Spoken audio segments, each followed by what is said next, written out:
Duplass 1. We have a part 3. This is episode 1, part 3, because me and Garret talked forever. We were just having so much fun. Duplass 1 is a podcast that takes the themes in Duplass Brothers movies and television, and we use that as a springboard to dive into talking about those themes and what they mean in our personal lives. Our guest is Garret DuLaurier. He's a local stand-up comedian. Movie we're covering is Paddleton. It's a Duplass Brother film that centers on the themes of assisted suicide and cancer and death and all those fun things.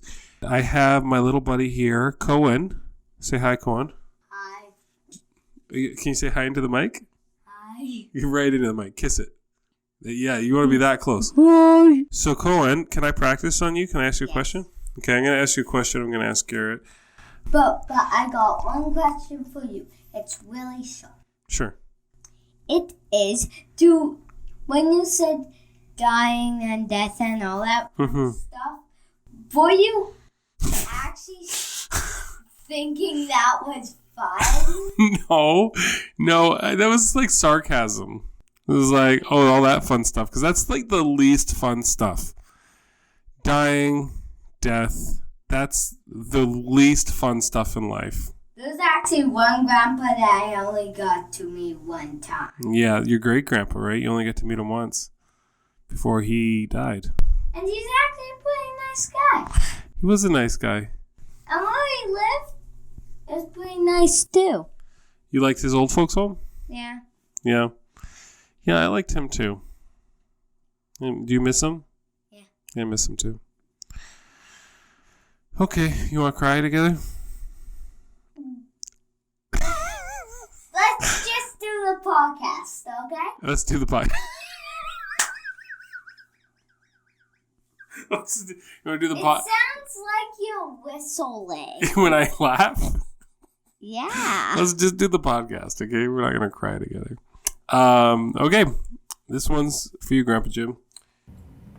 Two brothers on the outskirts of New Orleans grabbed the mama's camera, make themselves a movie. A few years later, and the indie darlings of the scene. A guy discovers them from Moose Jaw, Saskatchewan. Feels the need to tell his friends, maybe everyone. Turn the podcast on, maybe you'll have fun. Oh, distraction from the noise, a sweaty hand to hold. Welcome to Duplass 1. Welcome to Duplass 1. Yeah, I don't even know what our question was. Me but neither. We That's touched what on this some. podcast is all about. I like this. It's like Should where, call this the where can we rabbit go? trail. Look at all these questions I have. This is no way we're getting through all these. If we did, this That's a probably bad be a question. We're not doing podcast. that. I was going to ask if you've ever made up a game. Have I ever made up a game? Like Paddleton's a made up game. Oh yeah, we had. Oh shit, what did we call it? It was called Women's Field Hockey for Men. It had none of the same rules. We just called it Women's Field Hockey for Men, and it involved. Oh, we had orange apple. That was a fun one. How do you play that? The orange apple? Yeah. It was like hacky sack and volleyball, and you had a big group of people, a big circle. We played at Cornerstone, and we would you kind of cup the orange, and and whenever you cupped it, you'd say orange, orange, orange. And if it dropped or something like that, you got to pick it up and point at someone and yell, apple, and whip it at them. To hurt them. Yeah. Yeah. Well, it was nice. an orange. It was a Christmas orange. So you weren't going to get that hurt or anything. Right. And then the Women's Field Hockey for Men, I think that was me and Corbin. And you had a hockey stick and a piece of tape. And you put the tape on the hockey stick and you'd whip. You would play catch with a piece of tape, on a circle, like a spool or whatever tape, and then you try and catch it. And that was we had a bunch of games, man. That's pretty good. I like that. Roof biking. Roof biking. Yeah. Is that what it sounds like? Yeah, we'd take a bike up on a roof, and we'd drive it around for a while until our parents came home, and then we'd pretend to be reading. Is it a flat roof? No, like a, what is it called? Like an angle? Like an A shingle roof? Yeah. I don't How know. steep are we talking? I don't know. I've been a roofer. I should be able to say this, but no, like you'd like be this? able to do it. Yeah, right. So that's like 15 degrees. Man, between me, Cole Nicholson, Corbin Golding, and like maybe Sean P, like we came up with. Was Corbin Golden fun back in the day? He's a really fun guy. He was in our band for a while, and it was awkward. I remember going. Well, like just because you're awkward doesn't mean you can't be fun. That's true. Actually, most times I've been pretty awkward. Yeah, lots of times. Yeah. I remember having sleepovers with Corbin when we were in school, like middle school, whatever, and high school, and yeah, like we would do a lot of what's it called? I say a word, you say a word. I say a word, you say a word. I say a word, you say a word. They call it we did that, word association. And man, like I'd be crying laughing. Like he's a really fun guy. Very smart guy too. Well, he is very smart. He went to where? One of those places that people always talk about. Cambridge? Briarcrest? No, he went to Cambridge or really? Oxford. Cool. He's a smart guy. He went one of those English ones that C.S. Lewis taught at one point in time. So here's a question for you. Yeah. You got 6 months to live. Mm-hmm. Do you do the whole thing? What whole thing? Do you do the whole 6 months, or do you punch out early? Do you take the meds? Never. Never would I do that. What if it's like you got a week left and it's pretty painful? I could have a Glock in my left hand loaded with bullets and a monster slowly eating my toes and like acid teeth. Like it's just like painful process.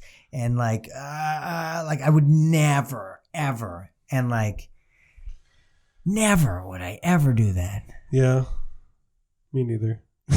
Like I look at it like there's kids that I grew up with and they would ask for like a snowboard for Christmas and their parents would get them like the wrong snowboard, but it's still like an expensive snowboard, and they'd be like, man, I asked my mom for like a B18 whatever Nike skate whatever snowboard, and they got me the B17. Can you believe that? And it's like, man, like you have this thing called life, and it's painful and it sucks. And you, out of all those semen swimming around in your daddy's ball sack, you got it. Yeah. And it's not perfect. Yeah. It's like, man, shut up. Yeah. Well, it is. Yeah. I would never either. And this is coming from someone who's like, I don't think I've ever been like full blown suicidal, but like I've, maybe had a touch of that. Yeah. Yeah.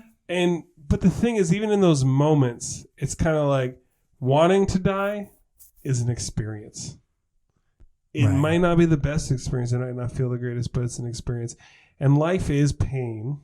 And sometimes it's more painful than others. So I think if I was, but I never know until you're in that situation, right? Mm-hmm. And if you're like in an intense amount of pain and you're going to die anyways, it might be tempting to like check out a little early. Why do the pain if you don't have to, right? It's going to be shit. What's that book? It's going to be shit. Yeah. So why do it? But on the other side of things, it's like living through this, and this is just for me. I would never put this on anyone else because I don't know the situations. But for me, just knowing who I am, I think I'd be like, well, I'm feeling something. At least I get to feel intense pain.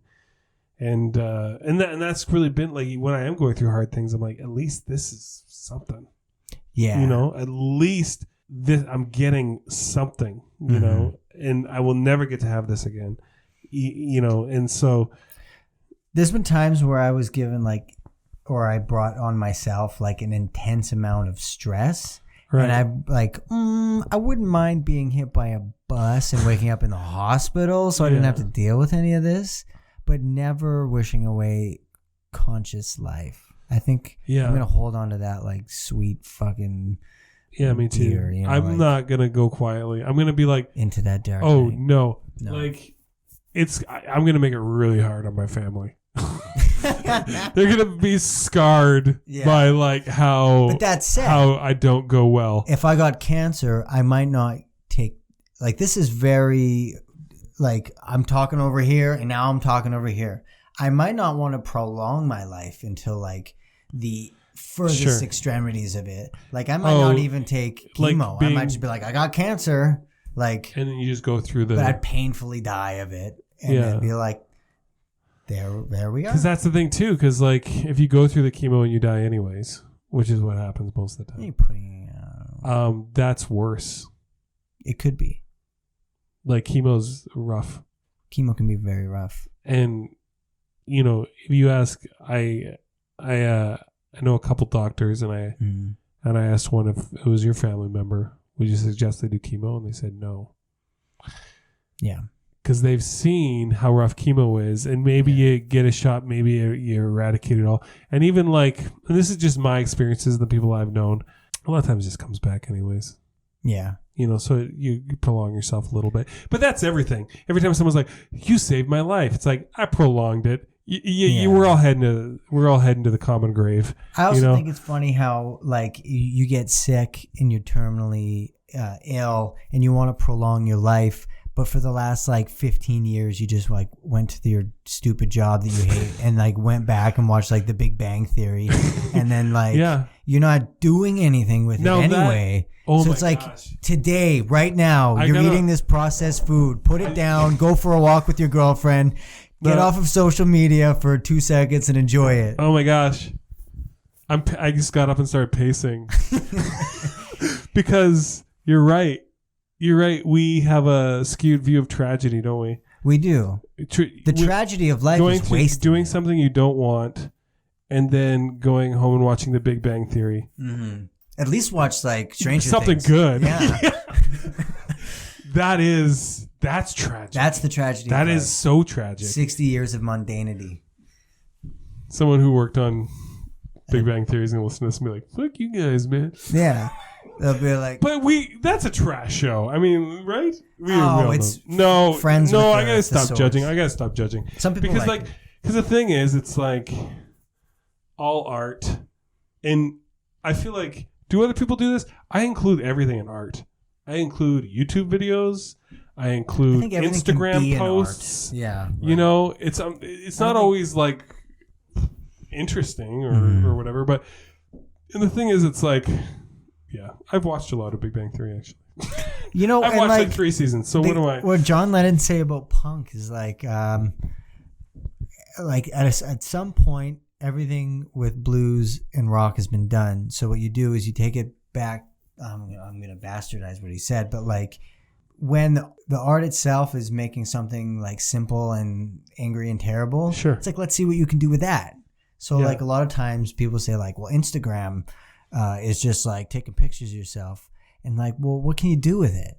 You know? And so if you're a writer on The Big Bang Theory, like that can be your art. And so you can start as a writer on the 3rd season and come up with some really good things for Sheldon some corpse for him to come up with. But and that's true. Like there's some interesting elements to that show. Bazinga.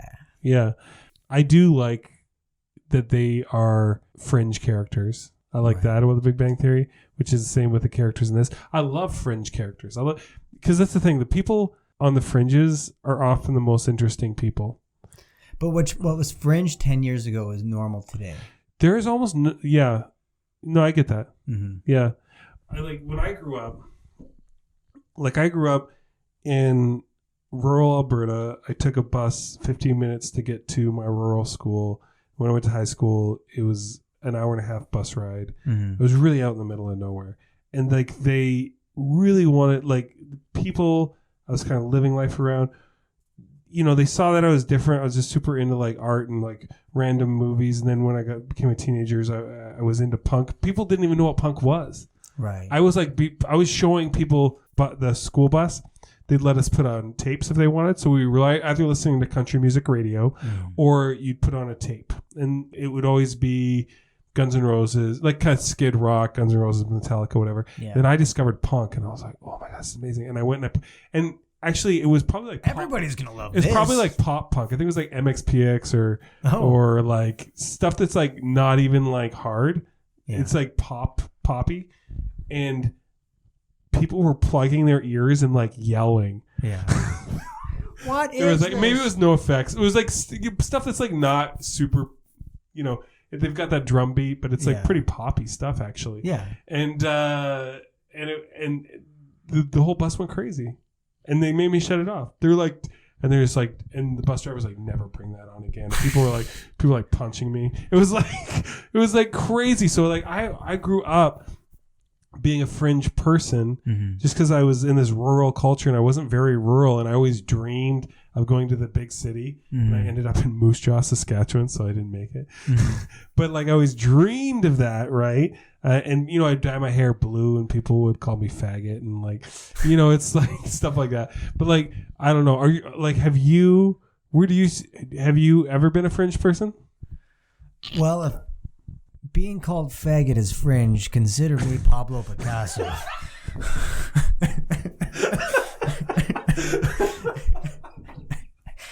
You got that a lot?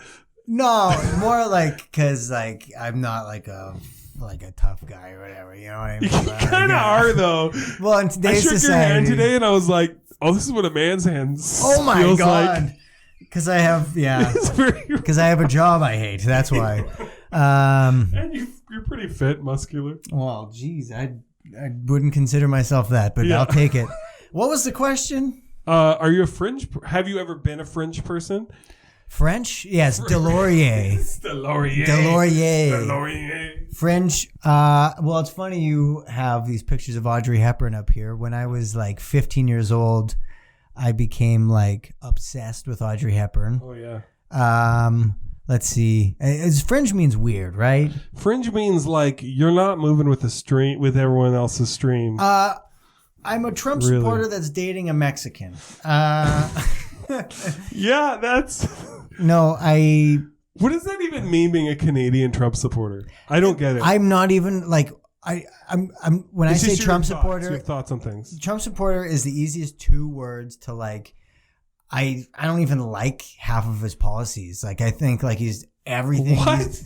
No, but what happened? Like Nick said it the best. I don't like the guy, but when everybody starts saying things that aren't true, you just start saying like, well, no, that's not true, and you find yourself defending him. That's true. You're like, Trump wants to eat all the Eskimos, and you're like, well, that's not exactly true. Like he's like, you like him.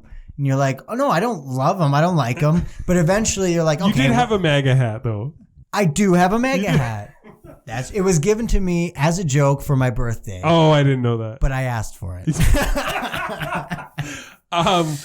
I really want to get a hat. But Jordan Very? Yeah. You worked for him a little bit. Yeah. Oh, yeah. I like Jordan. He's a great guy. So he's working with seniors now. Because he used to work with people with intellectual disabilities. Now he works with seniors. Kind of doing similar, kind of doing similar stuff like group home stuff. He made up hats that said "Make Seniors Great Again." Oh my god, that's awesome! I know. Yeah. I totally want one, but people are gonna like start walking up to you and be like, "They don't listen, ass. Oh, you like seniors? Okay, never mind." Yeah. Like there's a like on the opposite side of that. There's like hate has no home here. Has no home here. Like.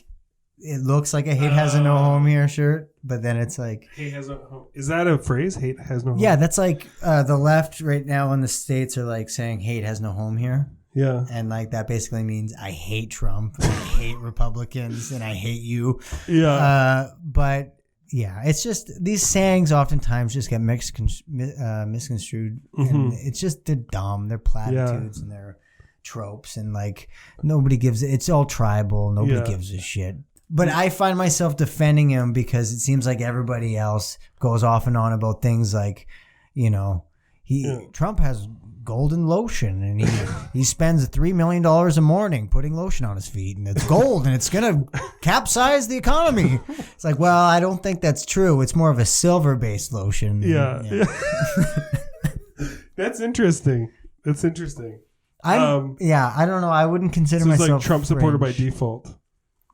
Because people went too far on attacks. Yeah, and here's the thing is like some good advice, like if you're like MSNBC or CNN and you really want to really go after them, sure, stop lying about everything. Like, say when he does a good job, say, okay, he did a good job here. And then when he does a bad job, then go after him. Right. But don't go after him every time he sneezes on it. Yeah, no, that's true. When you're in a constant state of like reaction of I see that in like our provincial politics all the time. Yeah. It's because like the NDP, who's in opposition right now, I don't know whether I'm not really paying attention to things too much right now, but like it used to be they'd go after them about everything, like really small stuff, and then people would just go, oh well, I guess it doesn't really matter because you're bringing up the small stuff. So so once they brought up like huge scandals or things like that, people were like, oh yeah, they just complain about everything.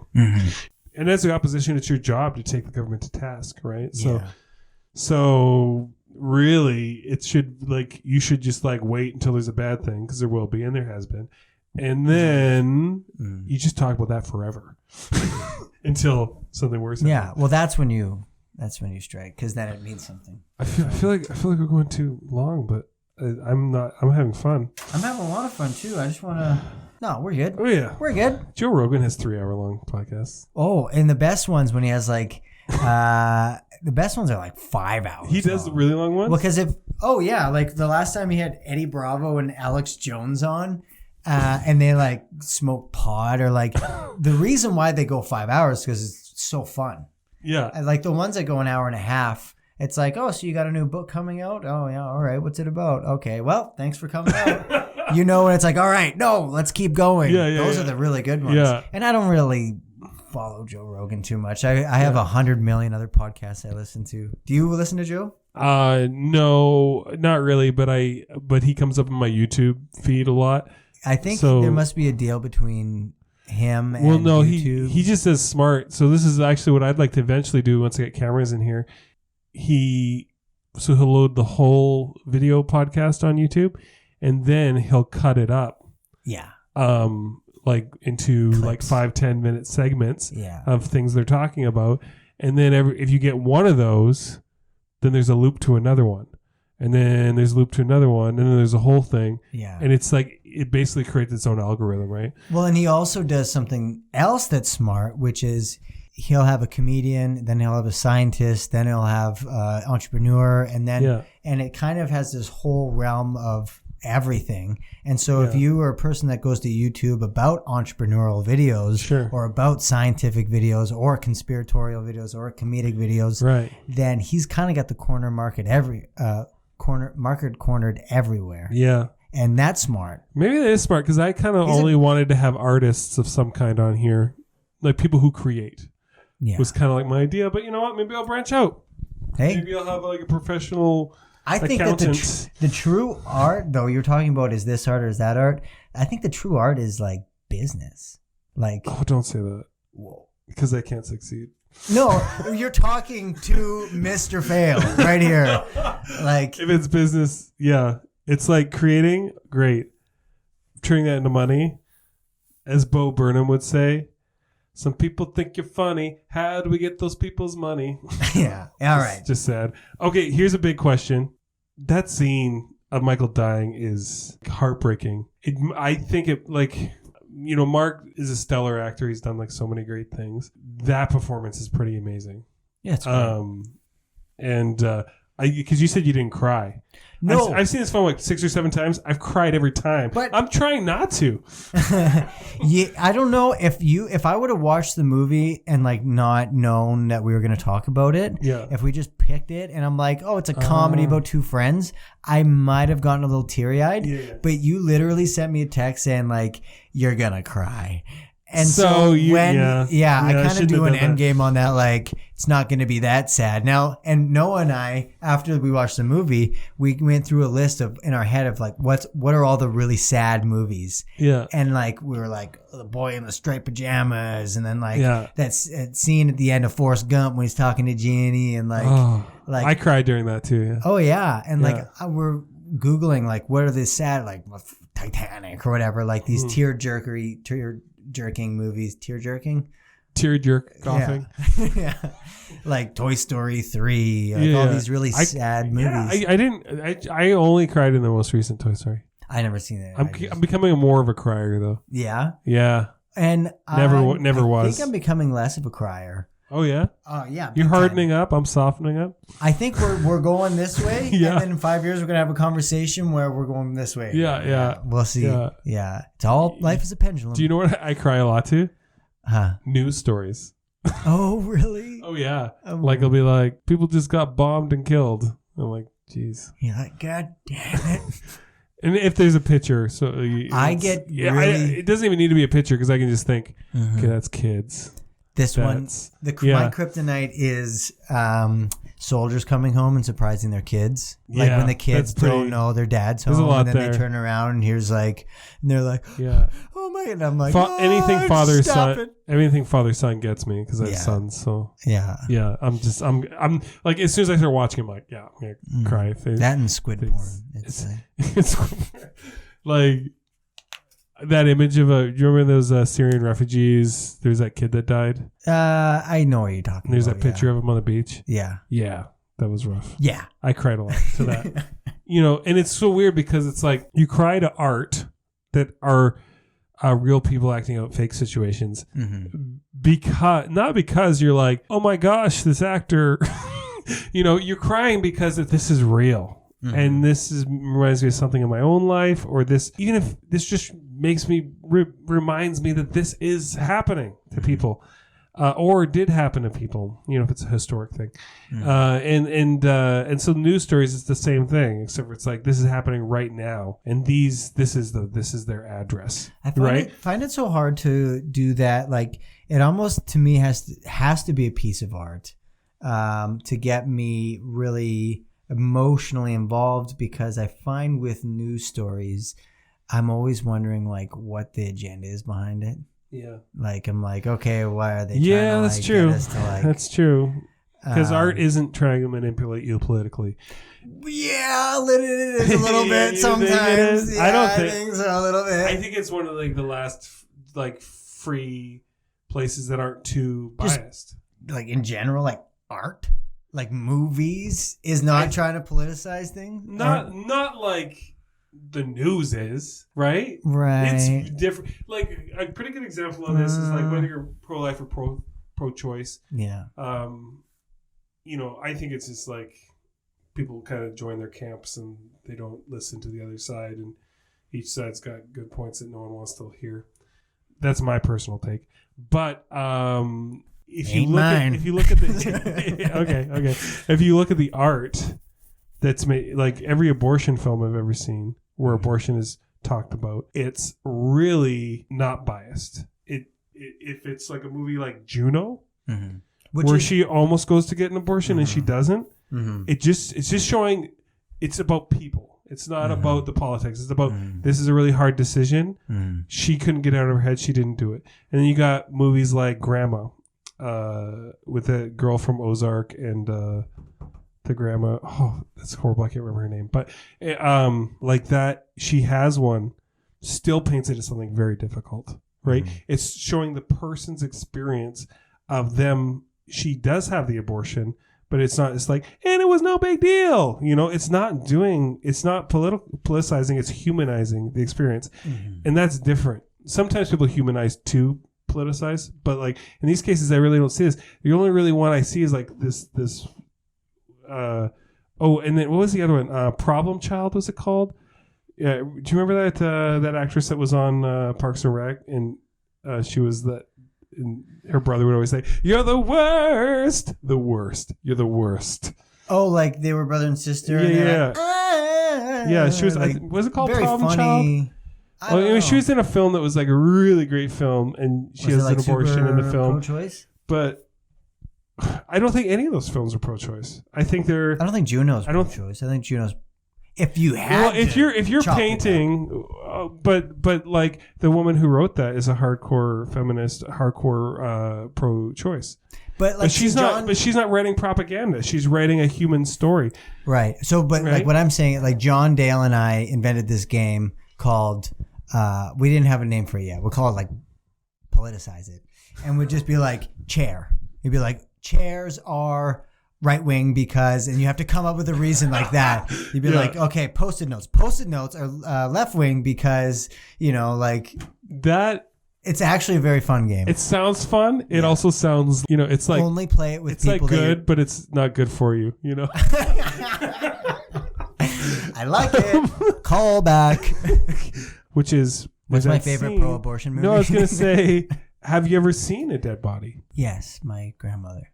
Yeah, in the coffin. In the coffin. Yeah, I saw that too. Not yours, mine. Yeah, yeah. It's the worst, isn't it?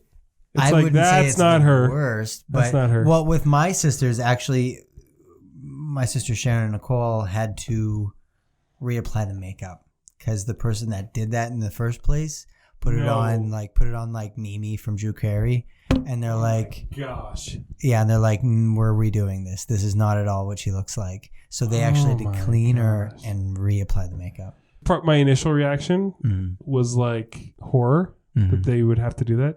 But then I kind of think, I don't know, maybe that was like a good experience. Did they see that as a good experience? Haven't asked them. Huh? Haven't asked them. No? I'm not sure.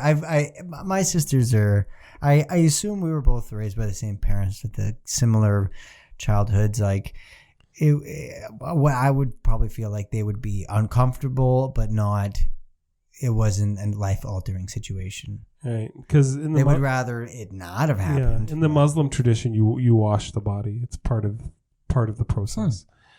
And sometimes it's the family that does it. Sometimes it's like kind of like a church. It's like how like churches, like there's the greeters, there's the body washers, right? Somebody pulled the short stick on that one. The deal, and it's like very like there's like a code to it. So if you see. Because you can sometimes find out by seeing someone's naked body, you can sometimes learn things about them. Like how big their Johnson is. Sure. Yeah. But the women wash women, men wash men.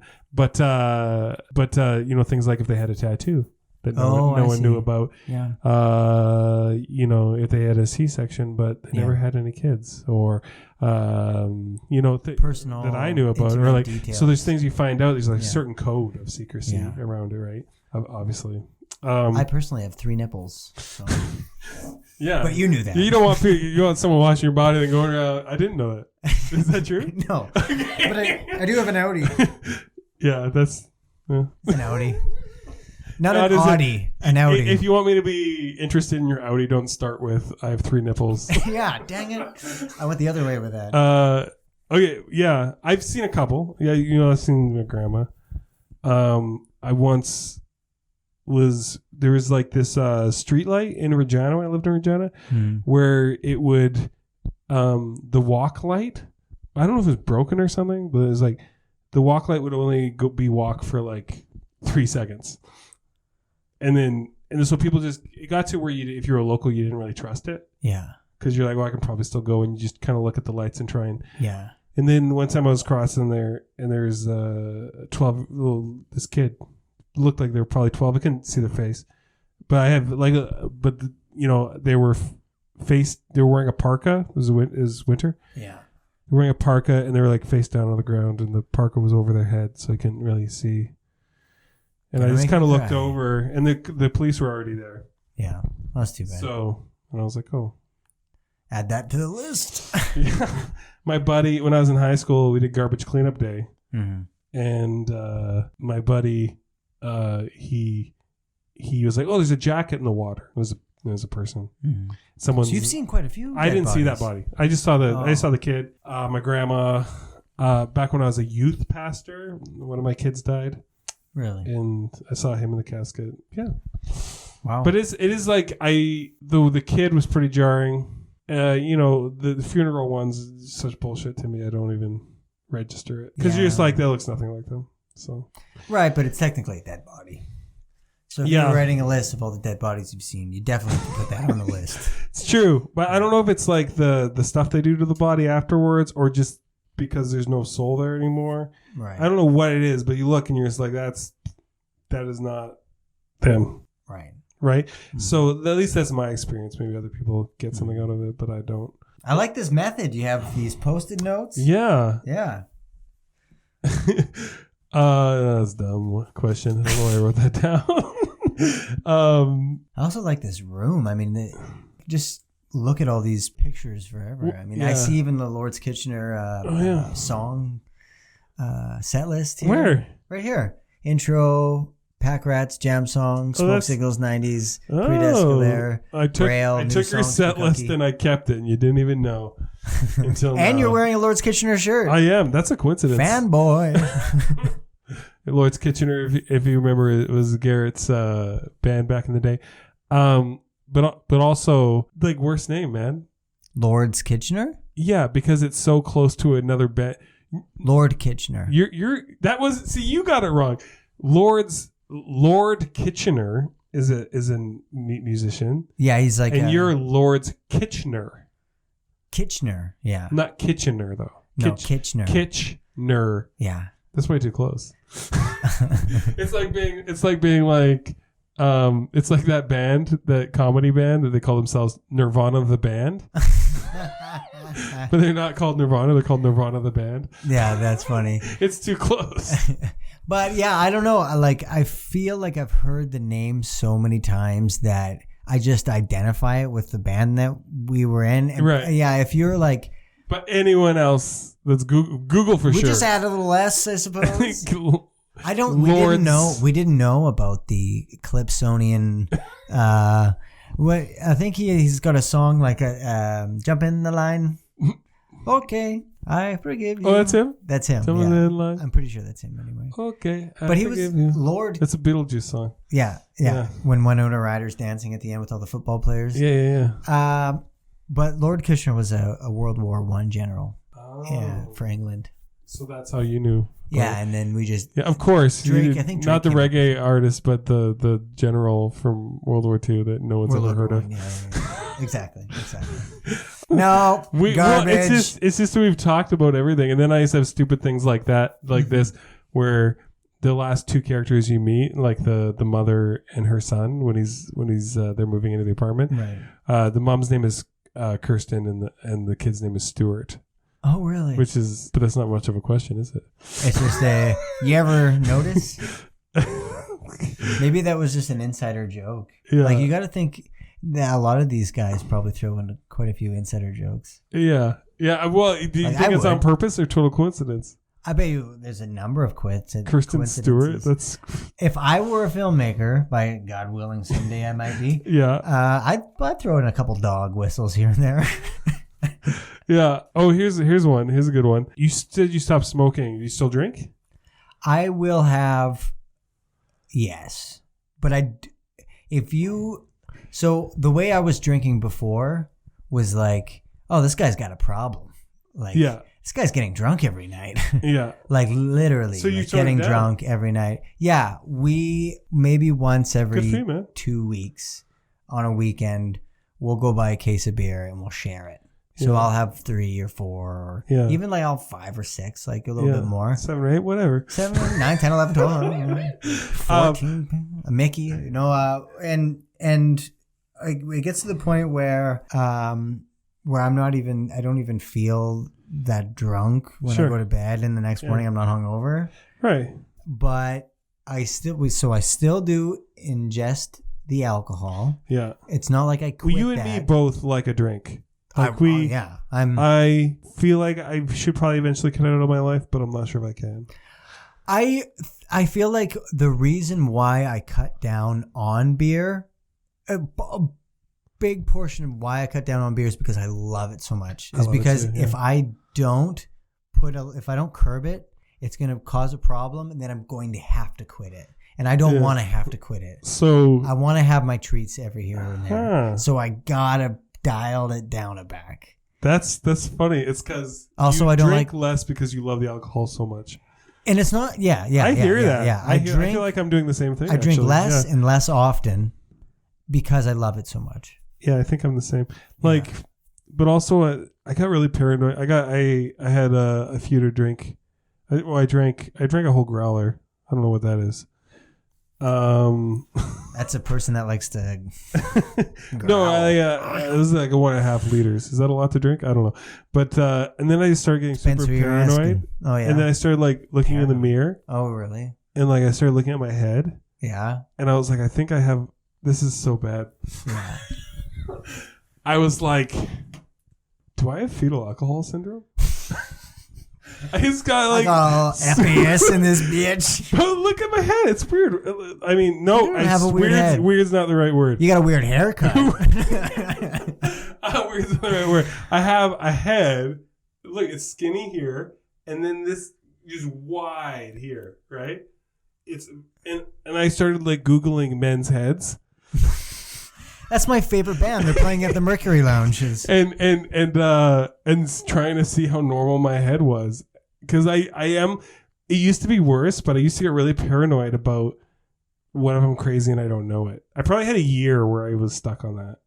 Wow, I didn't know that about you. Because can I just say, from an outsider looking in, your head's completely normal. Really? Yeah. You have a beautiful head. Thank you. I work on it. But it's just like, but I think mostly it's because I have like really strong, like jaw. Like my jaw is like a moose's jaw. It's ridiculous. Which is a coincidence because you're from Regina. Because my vagina is huge. But yeah, but drinking. So yeah, so it's like, but I feel like I don't know if drinking does anything good in my life. So I always am flirting with the thought of quitting forever. And it's not like good for my brain, and I love my brain. Yeah. So you know, that's a toughie. But I noticed in the Duplass Brothers films, there's always a lot of drinking. Oh, really? Like in this one, obviously, they even got that line in. Yeah. But they always talk about, we pretty much grew up in like the Midwest because we grew up in a suburb of New Orleans. Oh. But I'm kind of like, but you still grew up in New Orleans, like, and I just think it's like, it probably in almost every. I don't think I've ever seen anything they've done that there's not drinking. It's crazy. Even their very first short that I've seen. Yeah. I think they did stuff before. The very first short, This Is John, is a guy who just starts like getting shit-faced because he can't get through his answering machine greeting. Yeah. He just starts drinking. Well, think about every Andy Schaaf song you can think of, and it has a cigarette and a drink. And he smokes like... I don't know. Every time I see him, I'm like... Well, I don't know if he does anymore. Smoke? I mean, well, I think he... I don't know, because I don't know him as well as I used to. He used to smoke a lot, Yeah. And I think a lot of his song aesthetics have to do a lot to do with like either being from a small town or going to a party or whatever. So he kind of is like part and parcel with it. But like I when I was writing songs, which I'm not really writing anymore, but I changed the songs to jokes. But I find that it just naturally came, like it was on my mind more, so I wrote about it more. Yeah. And also I'm around it, so I have more opportunity to like. If I'm around elephants, I'm naturally going to be writing jokes about elephants. If I'm constantly writing and I have beer in my hand, a lot of my jokes or songs are going to have to do with beer. So maybe the Duplass Brothers enjoy themselves a little. Well, if you live in New Orleans, even if you're on a suburb of New Orleans, I mean, alcohol is a big part of that culture, right? I mean, I've never been there, but I'm assuming it's probably a lot. It's like, legal to like drink in public. That's like for me. That's when like drinking is a part of your culture. Heaven when on it's earth. like, well, you know what I say? It's it's legal to drink in public just as long as you don't get caught. There we go. Yeah. Don't ask me about those days. The way these guys dress in this film. Oh, I loved it. With like the khaki shorts and like the sweater or whatever. It's utility only, right? Right. We're just wearing clothes because you gotta wear clothes. And like, and sometimes there's jokes. Yeah, the toque. Oh, you're right. He never needs a toque. Well, because he does. He's talking about it when they're driving. He's like, I can, Deborah. Like, I can see through these holes. Like they're joking about it. Yeah. But then when he's in the hot tub, and the lady tries to kiss him and he kind of pulls away and he's very uncomfortable. He's like, oh, sorry. And then he like pulls the toque out and he's just like pulls into a ball. The first time I saw it, it's because I thought he had misgivings about having sex. The second time, because Michael's death is mentioned somehow. Oh, is it? I think it's just like, his character is very weird because he's trying to be cool about his friend dying and he's not cool about it at all. Right, but he also suffers you're trying to be extreme, like, anxiety disorder. Oh, sure. Well, not extreme, but he suffers with acute. Yeah, he's not looking in the mirror. No. It's being like, do I have FAS and like Googling men's heads. Somebody else we know. Oh, man. Yeah. So I thought we could. So if you looked at what they wear and how they do their hair, it says something about them. Mm-hmm. We're on the fringes. We don't care. We don't care if we talk to you. Okay. What are our clothes saying? Right now? Yeah. Can I rate you? Can I say you probably care about looking good a little bit, don't you? Okay, I was going to say what you're going to say, and then I'm going to say what I'm going to say after. All right. I'd say you probably care about hard look. Yeah. Did you think there was going to be a video today? I wasn't sure. You're I was casual assuming because you're a filmmaker that there might be a camera involved. You're casual, but you look. So you probably care. You want to look. You're a person who wants to look good, but also you're not going to like dress up or anything. I have. Is that close? All right, you're very close. I have 2 pairs of pants, my work pants and these pants. Yeah. I have. If you're not counting like work shirts that have like rips and paint and holes in them, yeah. I have like 3. Sure. And like none of them say anything. They're just like gray or black. Right. I don't give a fuck what people think. I'm just joking. I don't give a shit. No, I care. Well, I honestly don't give a shit. Wouldn't it be easier to care what people think, though? Like, there's 2 types of I don't care what people think. There's like the angsty teenage, like, I don't give a fuck what people think. And then there's the guy that shows up like wearing like, some shirt that he found behind a park bench. I think I'm a lot closer to the park bench dude. Yeah. But the reason why I wear a simple gray t-shirt with like kind of, whatever, these pants might look nice, but they were like, I don't know, like 150 pesos. So, you bought those in Mexico? Yeah, I buy all my clothes in Mexico. Smart. Yeah, it's a lot cheaper. Yeah. And like the only time I'm ever going to shop for clothes is when my girlfriend's like, you need no clothes. What about these pants fit you? Put these on. Like, we're buying them. And I'm like, okay, you got me. Can I drink beer after this? She rewards you with beer? She rewards me with beer and tacos. Yeah. Oh my gosh, beer and tacos. Yeah. I really want beer and tacos. Get me to wear now. a 3-piece suit. Although, that said, I love looking good. Yeah. I love being in like a really nice suit. Like if I can wear a button. Well, you look good now. You just look casual, right? Yeah, it's very casual. Yeah. But when I'm wearing nice pants and a nice suit jacket with a button-up shirt and a tie, like I like looking good. Right. But I think it has more to do with like all my idols would dress nice. And so I feel more like like the people I idolize. Yeah. And I think that's harder. Okay, because here's we've been talking about this a lot, like other people's perceptions of us, our perceptions of blah blah blah blah blah. But if we're gonna extend it from just the clothes, I think it's easier to care what other people think about you, because all you have to do is, people expect this of me and this of me and this of me. Okay, I'll do that and I'll be that, no problem. But if you don't have that, well, how are you living? And the other one, other people have to be okay with you. Pretty easy to get. This one, you have to be okay with. If you don't have that, you have to be okay with yourself. Somewhat. which is might be harder. Right? Like, unless you don't care what you think about you. Do you care what you think about you? When it comes to aspects, like if I keep in the clothing you do, right? Because you say you've got an idea of your idols, and you want to be that for you, right? Well, like, does that go beyond that? I like in the idea that I'll see somebody like I don't know, some like cool dude that I think is awesome, and he'll be wearing like a suit jacket and a tie with like cool pants and dress shoes, and stepping out of like a cool fancy car, and I won't think to myself like that would sure be cool to do that and step out of a fancy car so people would go, oh, look at that guy. Like I think like it's a classy thing to do. Like you're that kind of a guy. And I think that I would like to be the guy that maybe a couple times, like a handful of times in my life, I'm stepping out of like a classic car onto a fancy street wearing a trench coat. I want to be the type of guy that would do that. Yeah. You know what I mean? Do you know the last guy that I saw an image of and I was like, I had that feeling about? It's this guy on Facebook. Yeah. And then I like, who is that? It's my wife Carrie's ex-boyfriend.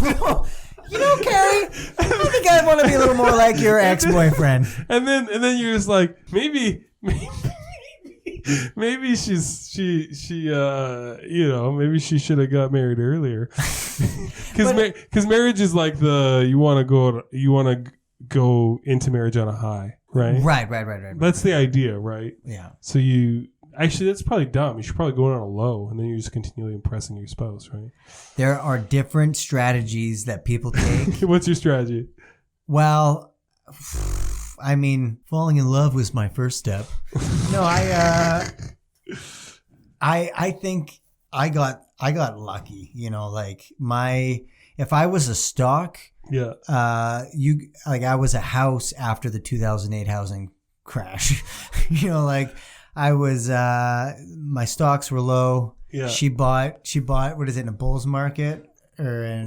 She bought when, you know, but I'm lucky to be with someone so beautiful.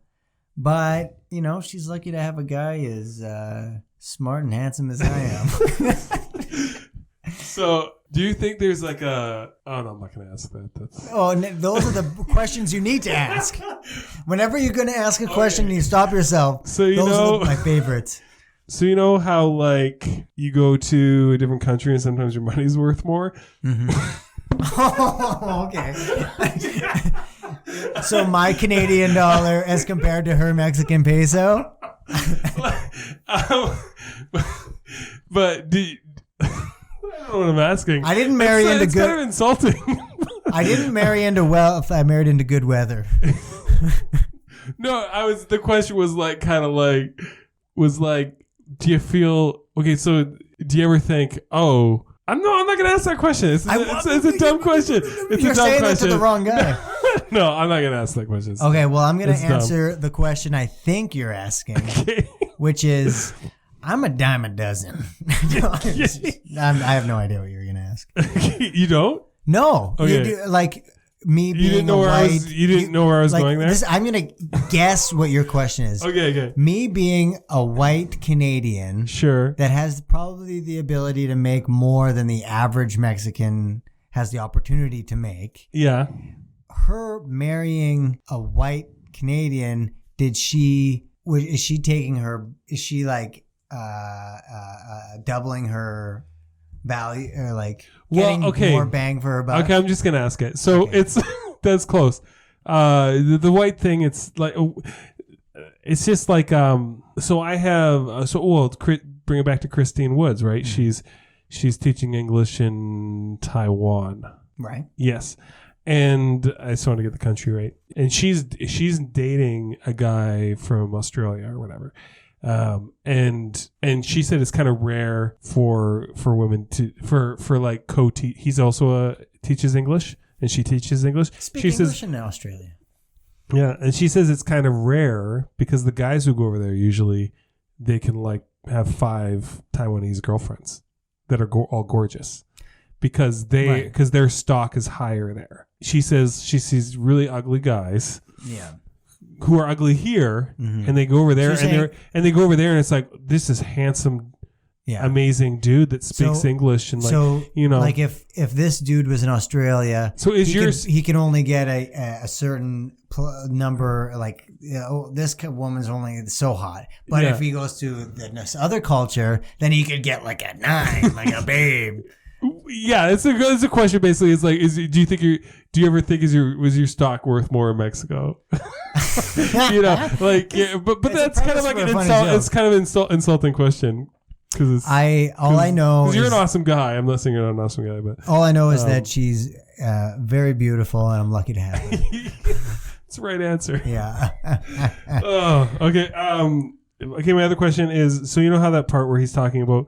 They're in the kitchen, and he says that he was married once, and then realized, like he was meant to be alone, you know. And he was so. When we talk about the life in Saskatchewan, which is you get married, you have 2 kids, you do you put them in Little League, you have, you mortgage. Yeah. You work at a job.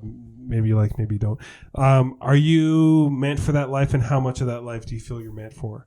I feel like there are aspects of that life that I was born to do, and there are aspects of that I'm going to avoid like the plague. Yeah. Like people always go, you're born, you go to school, you get married, you have kids, you get a job. It's like 3 of those things I hate, 3 of those things I love. You know what I mean? I was born to be a father, a great husband. Mm-hmm. I wasn't born to go to school. I wasn't born to be this great worker bee and just be like, yes, sir. Yes, ma'am. Like, I'm going to work 40, 50 hours a week. I will, however, do this so I can get that. I feel like there's this kind of eye rolling that our culture does about the 50s, the nuclear family. Right. And I think that having a family and raising kids is probably the greatest thing you could ever do. If you really think about the amazing things that people can do, creating life with your dick.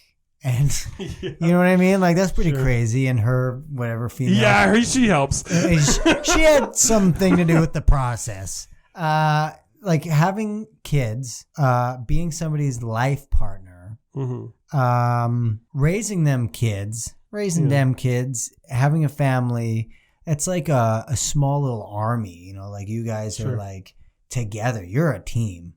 And then they grow old and they take the good things that you gave them and they keep them, and hopefully they take the crummy things. You mess them up, yeah. You mess them up a little bit, but hopefully they learn from that.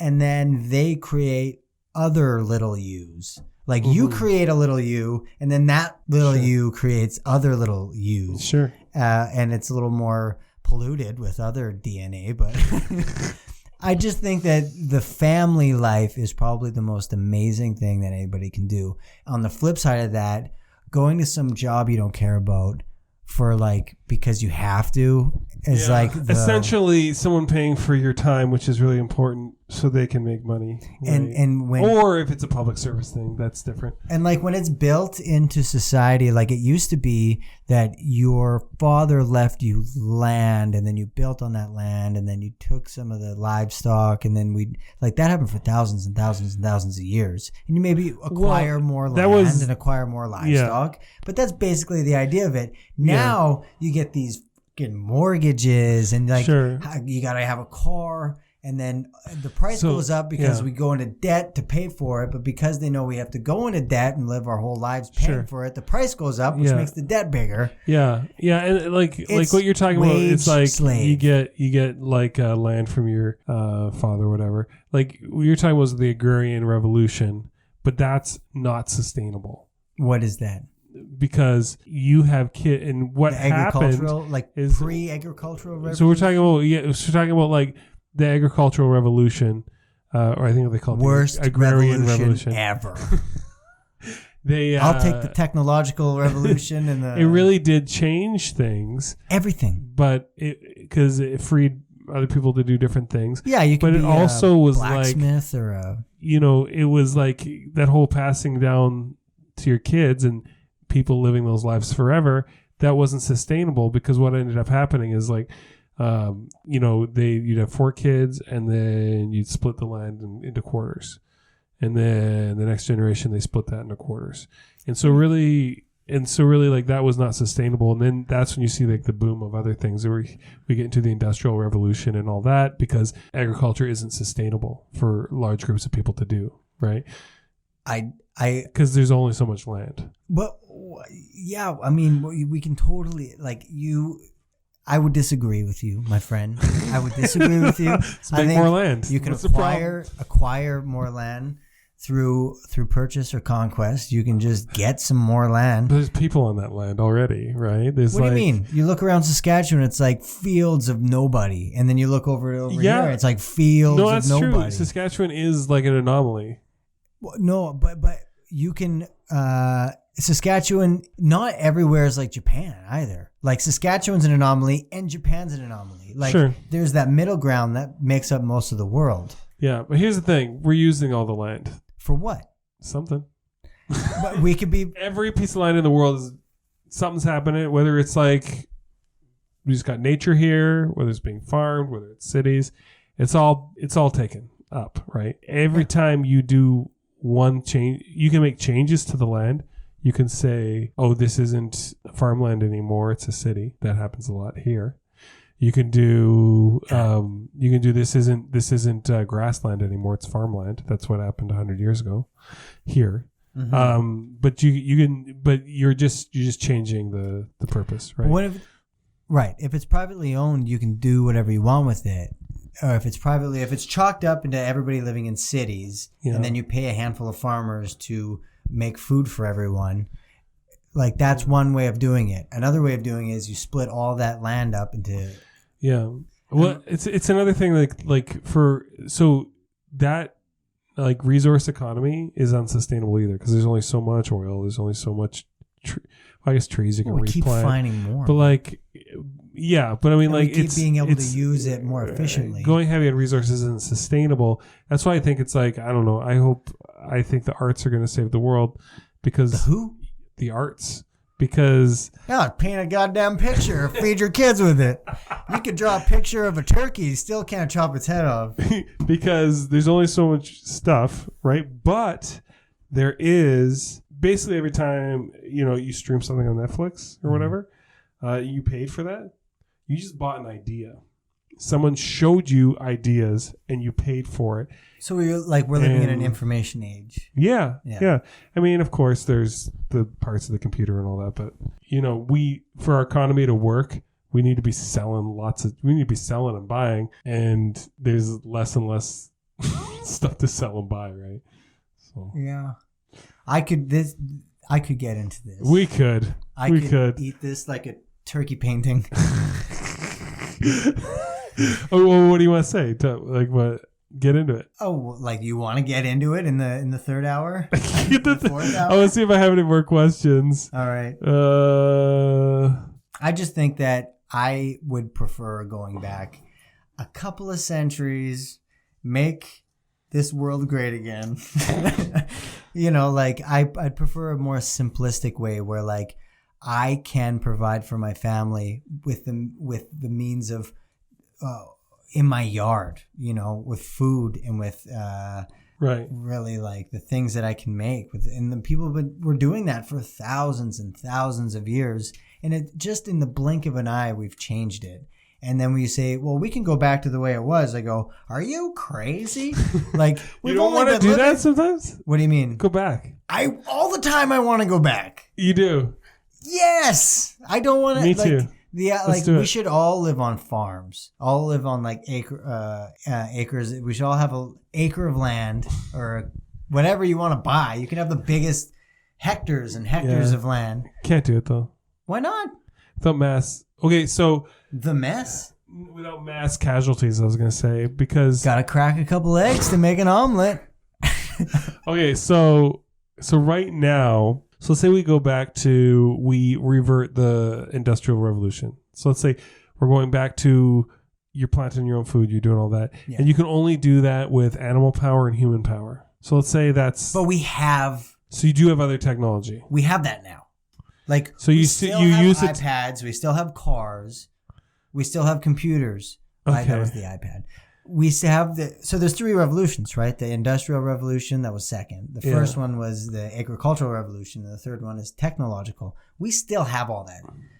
If we all decide to buy a plot of land, go out there, you can still. There's not enough room, no. Of course, there's room. There is not enough room. I guarantee you, there's room. Well, okay, how many people on the planet right now? 7 billion. 7 billion. And how much land? And if everyone lived in a little apartment like this, everyone can live inside Texas. But that's what you're saying. We have to farm, though. No, but what I'm saying is that's how big the world is and how few people there are, is that everyone could live So everything is Texas. Farmland or apartments? No, not apartments. I'm not suggesting that. I'm saying it's possible. That's how little people and much land we're talking about right now, is that we could all fit inside Texas. You know what? It would be easy to do the math. We'd have to find out square mileage of the world. population of the world, birth rate, which is about like 2.7, I think. And then we could figure out how plausible. We could figure it out. Yeah, but let's just pretend. But instead, let's just have our opinions. Okay. Which I'll take to the grave. And not look it up. Yeah. Okay, that's all the questions I have. Oh man, I love these. I just want to swim in it. That was a lot of questions. I have. How much time was that? I loved it. That was a lot of fun. 100 hours? How does this work? Oh, that felt like 100 hours. 35 hours? Do we? I'm not sure how this recorder. Well, I got here around 12, and we started probably around 1. You didn't get here at 12, did you? No, 12:30. 12:30. Oh, so 1-ish. You and Carrie were chatting for a bit. Yeah, we were chatting for a little bit. Okay, sorry about that. No problem. Yeah. Okay. So, anyways, this has been a Duplass one, and our show was Paddleton, and you might have been like, "You guys didn't talk about the film." Yeah, that's the whole thing of the podcast. The film is a vehicle for conversation. Exactly. Can I tell you one thing though before we leave? Yeah. Me and my girlfriend, after we watched the movie, were laying there, and I told her that she was my Paddleton. And she knew what I meant. I don't know what you mean. I didn't mean the game in the movie. Okay, yeah. I mean like you're my life companion. Like I look at you. I'll help you kill yourself one day. That's right. If you ever need me to, just say the word and we'll drive to a pharmacy. Yeah. And and she's like, "Oh." You know what I mean. Yeah. Right. Yeah. You're one of my Paddletons, bud. Oh. High five, man. I just love you a lot. Respect you. Think you're a great guy. Back at you. And, we don't agree on almost anything politically or... that's okay. That's okay. How you, if you have any friends and they, all of a sudden it came out that they disagreed with you about literally everything and you thought to yourself, I don't want to see that person or hang out with them or talk to them anymore. I would say that you should stop talking to them now. Because you have to be able to disagree. Sure. You have to be able to have these conversations. And when you find out that you disagree and go, holy man, that person doesn't think at all like the way I think, and you still maintain that friendship, that's how you know you got something special. Okay. Paddleton, Garret DuLaurier, stand-up comedian, not a musician anymore. You can see some of his stand-up comedy when he videotapes some next month. Are you going to help me with that? I do it. I'm taping it. Good. And then I'll put it up. And you can't see it yet.